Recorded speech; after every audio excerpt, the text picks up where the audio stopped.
Bonjour mes amis, c'est Rex Kabongo, comme vous le savez. Aujourd'hui, je suis là avec vous. Vraiment, je voulais faire un podcast pour expliquer à certaines personnes certaines choses. Là, je suis en train de réfléchir. J'ai réfléchi aujourd'hui longuement, toute la journée. Je pense que c'est une journée qui était tellement longue en réflexion. Alors, ça m'a poussé aujourd'hui de faire cette podcast et de dire à ceux qui me suivent, réfléchir et penser, qu'est-ce qui est plus important? C'est quoi réfléchir et c'est quoi penser. Et je sais que ces genres de vidéos, beaucoup de gens ne les suivront pas parce que, d'après ma réflexion, j'ai compris que la plupart des gens ou les êtres humains ne réfléchissent pas trop. Alors, les êtres humains pensent. Cette vidéo, je sais que beaucoup de gens ne vont pas le suivre parce que le monde est constitué beaucoup plus de gens qui pensent, pas de ceux qui réfléchissent. Et avant de continuer, nous devons d'abord poser la question. C'est quoi réfléchir? Et c'est quoi penser? Cette vidéo, si ça te concerne, tu resteras là, tu vas la suivre. Si cette vidéo ne te concerne pas, il serait mieux que tu partes. Tu ne la suives pas. Parce que c'est pour des gens qui réfléchissent. Après avoir trouvé la réponse entre réfléchir et penser, qu'est-ce qui est mieux? Tu sauras si tu peux suivre cette vidéo ou tu ne la suivras pas. C'est quoi la pensée et c'est quoi la réflexion? La pensée, c'est recevoir une impression, une idée, une image, une émotion. Par exemple, avoir une pensée spontanée par rapport à quelque chose qui s'est passé dans votre environnement ou encore réagir mentalement à une situation quelconque. Et là, vous devez savoir que beaucoup de gens pensent par rapport à leur environnement, par rapport aux images qu'ils voient, par rapport à la situation ou aux situations qu'ils rencontrent dans leur parcours. Par exemple, si quelqu'un vous insulte, automatiquement, une pensée surgit, vous pousse de réagir directement, sans pourtant se poser des questions. La pensée qui vous arrive premièrement, ah oui, il m'a manqué du respect.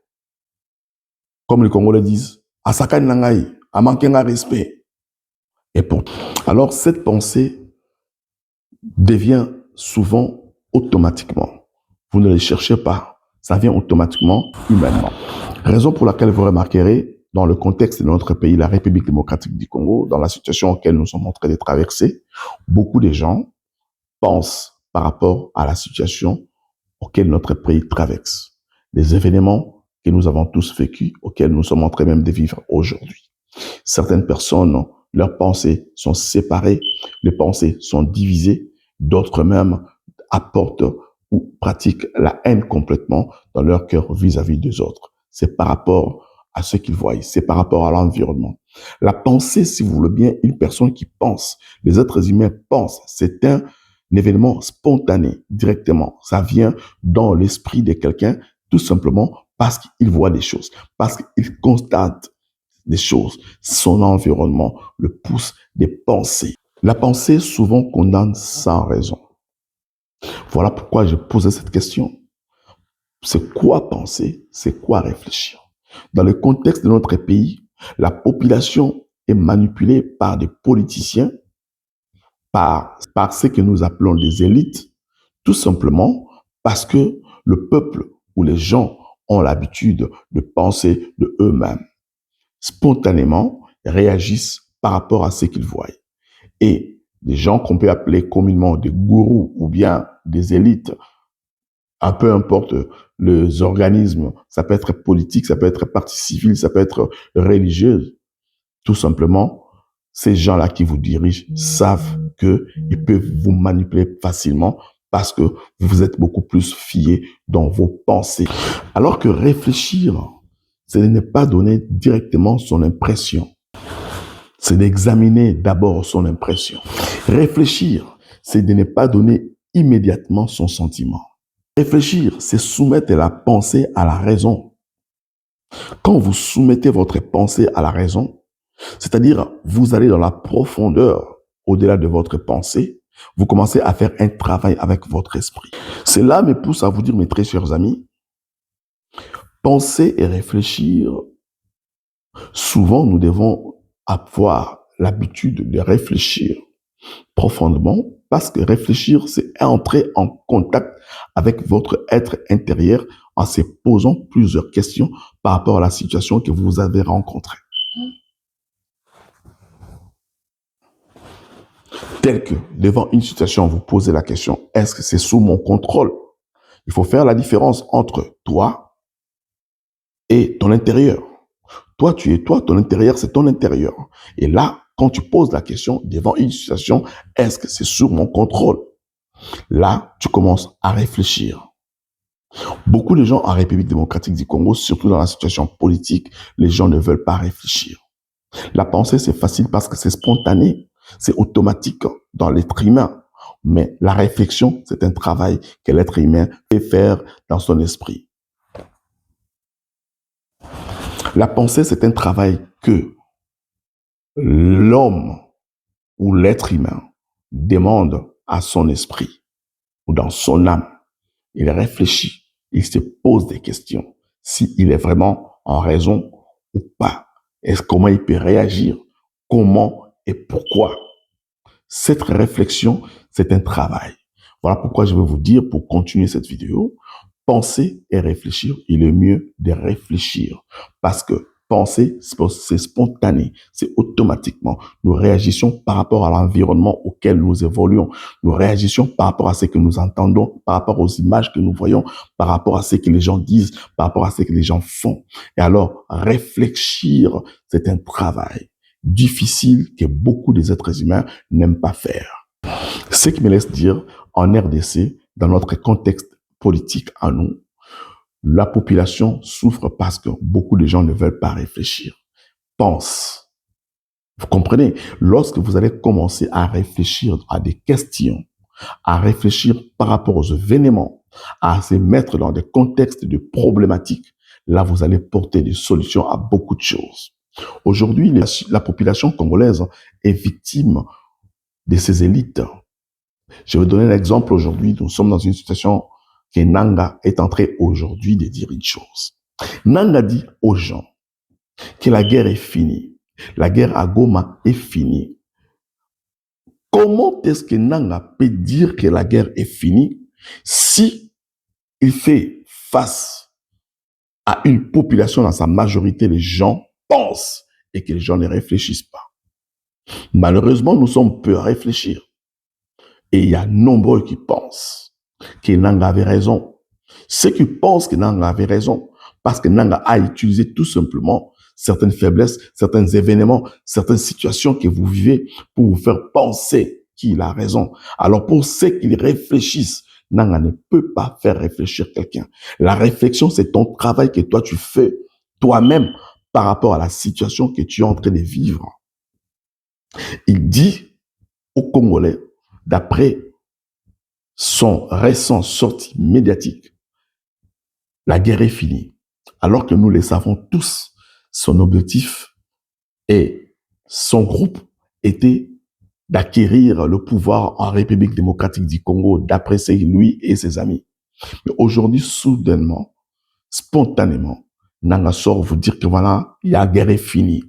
La guerre ne finira pas maintenant. La guerre ne peut pas finir comme ça. Vous voyez, la guerre finit avec des processus. La guerre, on parle le fin de la guerre lorsqu'il y a un tranchant. Voilà, lorsqu'on déclare la guerre est finie, c'est le gouvernement qui déclare la guerre est finie. Nanga, c'est un rebelle. Il n'a pas à déclarer que la guerre est finie. Et malheureusement, les gens croient à ça. Et on ne pousse pas plus loin notre réflexion à dire qu'effectivement, ce type était vraiment un vrai menteur. Et que nous devons aussi réfléchir à dire qu'effectivement, c'est le gouvernement congolais qui a raison.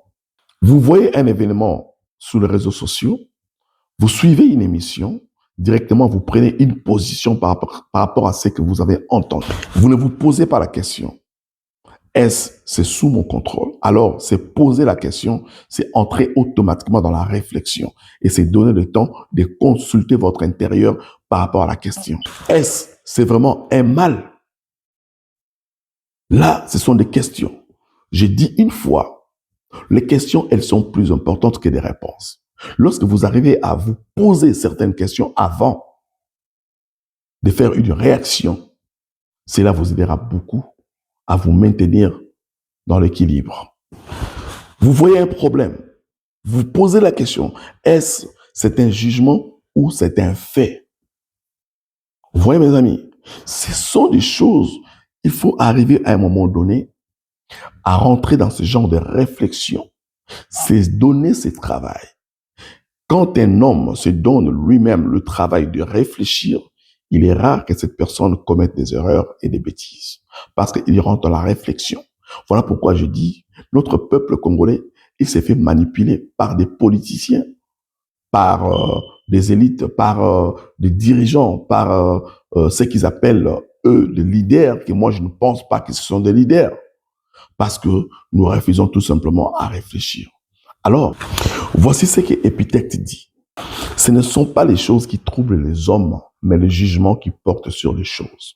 Cela me pousse à vous dire que penser, c'est recevoir l'impression et réfléchir, c'est choisir le jugement.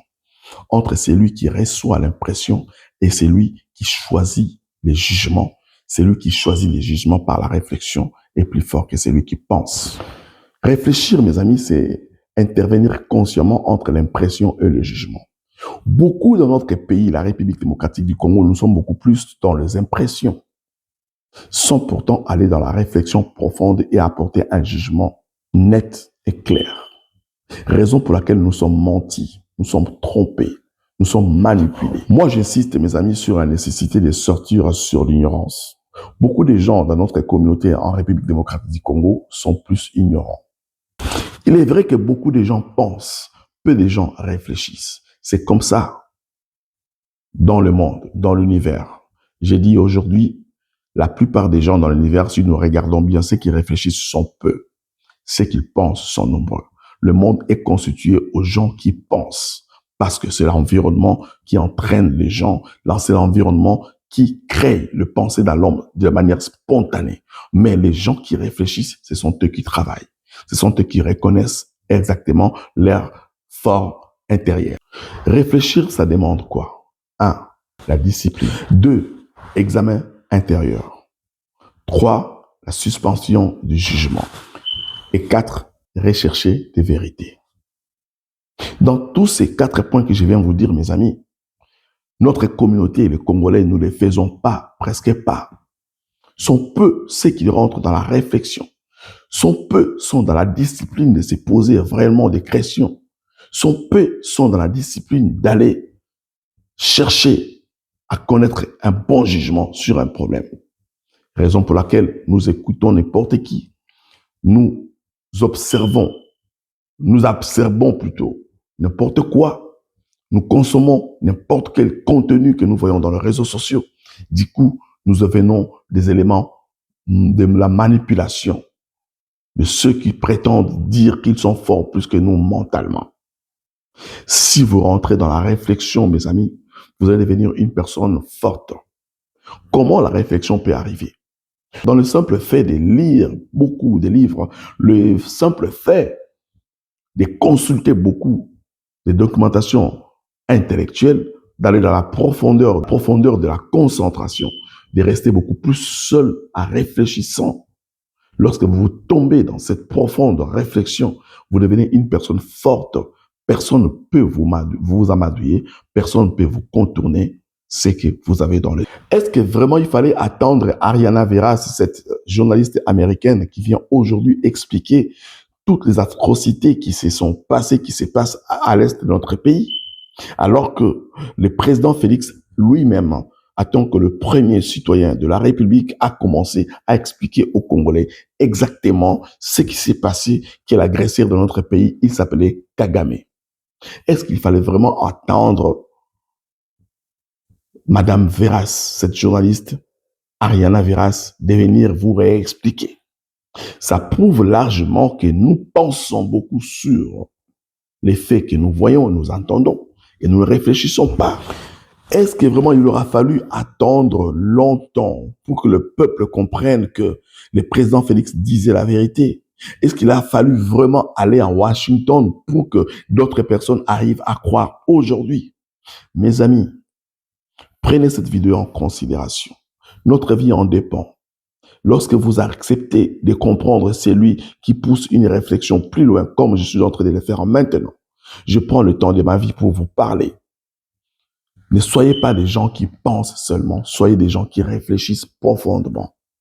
Et mes amis, quand nous voyons aujourd'hui Nanga sortir, dire aux gens que la guerre est finie, et certains autres croient à ça, non mes amis, il ne faut pas croire à ça. Il faut réfléchir.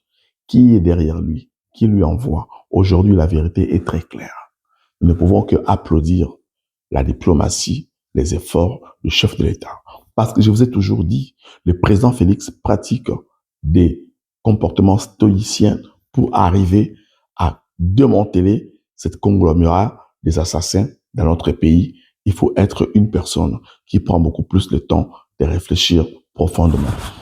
Est-ce qu'il a fallu vraiment attendre 30 ans pour aujourd'hui comprendre que le Congo, la RDC, était victime d'un complot de certains fils des pays et le Rwanda? Est-ce qu'il a fallu vraiment attendre 30 ans? Ça prouve largement que notre peuple, nous ignorons le travail le plus essentiel de l'être humain dans la réflexion. Est-ce qu'il aura fallu vraiment attendre 30 ans pour que la population devienne ce qu'il est aujourd'hui? Ça prouve largement que nous ne voulons pas prendre le bon côté des choses. Des fois, j'ai l'impression comme si les Congolais ne veulent pas être enseignés par les événements du passé. Non. Des fois, on n'est pas enseigné. Soyez des hommes et des femmes qui réfléchissent. Ne soyez pas des hommes et des femmes qui vont dans un coup d'émotion directement par la pensée et de dire n'importe quoi. Non. Avant même que vous lancez une vidéo, avant même que vous commencez à parler, prenez le temps de réfléchir parce que la réflexion est très importante. Lorsque vous vous mettez à réfléchir, une réflexion, c'est très important. Mes très chers amis, cette vidéo est tout simplement un électrochoc pour certaines parmi nous, ceux qui vont suivre cette vidéo. J'ai tout simplement poussé ma réflexion plus loin pour vous aider et pour nous aider à comprendre. Nous ne manquons pas de talents en République démocratique du Congo. Je le répète, nous ne manquons pas de talents. Nous avons tellement de talents en RDC. Preuve en est que c'est notre pays, à l'époque, Zaïre, était le pays le plus fort de l'Afrique. Talentueux, avec plusieurs cultures. Mais le problème, nous avons perdu la concentration à l'objectif principal de reconstruire et de garder la grandeur que Dieu nous a donnée. Quelqu'un me dira hier, des fois je dis des mots forts dans mes vidéos. Non, je ne peux insulter personne. Je ne peux non plus dire des mots pour léser qui que ce soit. Mais je suis en train tout simplement de pousser des réflexions scientifiquement profondes pour vous pousser aussi à réfléchir. Prenons un exemple. Une personne qui pense que, effectivement, c'est le président Félix Antoine Tshisekedi qui a mis le pays dans cette situation. Pendant ces 30 ans, au moins que ce soit un enfant qui vient de naître aujourd'hui, il était où? S'il vivait dans quel pays? Et si quelqu'un pense que pour construire un pays, il faut construire un pays avec un diplôme, je vais retourner la question à dire, pendant ces 30 ans, qui ont dirigé notre pays? N'est-ce pas des professeurs? N'est-ce pas des porteurs de diplômes? N'est-ce pas des gens qui vous parlent un bon français, un bon anglais? N'est-ce pas des gens qui sont sortis dans de grandes universités? Répondez-moi à cette question. Et qui ont pillé ces pays? N'est-ce pas ces mêmes professeurs? N'est-ce pas ces mêmes intellectuels? Et qui ont rendu la population pauvre? N'est-ce pas ces mêmes élites que vous applaudissez, que vous dites des intellectuels, des porteurs de diplômes? Alors, moi, je viens juste rétracter pour vous dire que ce sont des gens qui sont tout simplement des porteurs de diplômes, mais ils ne sont pas des intellectuels. Un intellectuel, c'est une personne qui use de son intérieur une réflexion qui apporte la solution à des problèmes. Ce sont des genres de choses que vous devez réfléchir. Vous ne pouvez pas vous mettre à penser par rapport à ce que vous voyez. Vous comprenez? Dans notre pays, nous avons nourri une culture de dire que On va embaucher telle personne sur base de son diplôme. Et pourtant, cette personne peut-être n'a pas ces compétences-là parce qu'il a été jugé par une autre personne comme un professeur, par un examen qu'il a fait. Il a obtenu un diplôme en distinction. Par exemple, après cette personne reste 5 ans, 6 ans au chômage et vous lui donnez du travail, il ne fera rien. Dans le pays d'Occident, la plupart des gens qui ont de grandes entreprises, qui dirigent de grandes entreprises, qui dirigent des 400, 500 personnes, n'ont pas été à l'université. L'université, ce n'est pas synonyme de devenir grand, non, ou de porter des solutions, non. Ça, c'est un système capitaliste qui a été imposé par les êtres humains, tout simplement pour contrôler l'être humain, comme Hobbes dit dans son livre « L'homme est un loup pour l'homme », tout simplement faire du mal à la population. C'est qu'ils utilisent mal. Voilà pourquoi la RDC est devenue ce qui est arrivé. Le président Félix Antoine Tshisekedi s'est mis à la réflexion, à pousser aux Congolais à réfléchir. Quand on vous appelle, venez construire dans votre pays, vous dites que non, voilà, qu'est-ce que vous nous avez donné pour construire? Mais je te dis, mon ami, tu ne peux pas attendre qu'on te donne quelque chose pour venir construire ton pays. Tu dois commencer d'abord à dire, qu'est-ce que moi j'ai donné à mon pays? Vous comprenez? C'est comme ça qu'il faut réfléchir. John Kennedy a dit, l'Américain demande que l'Amérique lui donne quelque chose. Qu'est-ce que l'Américain a donné aux États-Unis pour que les États-Unis te donnent quelque chose? Je retourne à cette question aussi aux Congolais. Qu'est-ce que tu as donné au Congo pour que la RDC te donne quelque chose? Le Congo, c'est comme la terre. La terre vous donne ce que vous lui donnez. Si vous ne plantez pas une graine, c'est impossible de voir un arbre. Donc, c'est à nous de planter des graines pour que notre pays nous rétribue après nos dûs. Mais lorsque nous ne les faisons pas, nous allons continuer à souffrir. Donc, les talents ne manquent pas. Il y a plein de talents au Congo, mais c'est la distraction. Et pour concevoir votre talent et pour comprendre quel talent vous avez, mettez-vous tout simplement à réfléchir. Arrêtez de penser selon les émotions ou selon l'environnement auquel vous avez grandi. Lorsque vous êtes trop distrait, vous allez risquer à confondre les agitations et les progrès. Il ne faut pas confondre l'agitation et les progrès. Penser spontanément, ce sont des agitations. Les progrès, c'est dû à la réflexion, mes amis. Nous devons progresser. Et pour progresser, nous devons réfléchir. Nous devons nous remettre à la question par rapport aux événements, par rapport à ce que nous attendons, par rapport à ce que nous voyons, et se poser des questions, aller rencontrer ou recevoir le bon jugement par rapport à la situation. Si tu veux vraiment changer, mon ami, si tu veux aider la RDC, tu veux aider les pays, tu veux devenir grand, ne laisse pas des bruits te voler tes émotions. Si tu veux vraiment développer, tu veux changer, mon ami, ne laisse pas des bruits te voler tes heures. Parce que les heures que toi, tu es en train de passer à scroller, à suivre n'importe quoi, à écouter n'importe quoi, tu confonds à ces moments-là la réflexion et les mouvements.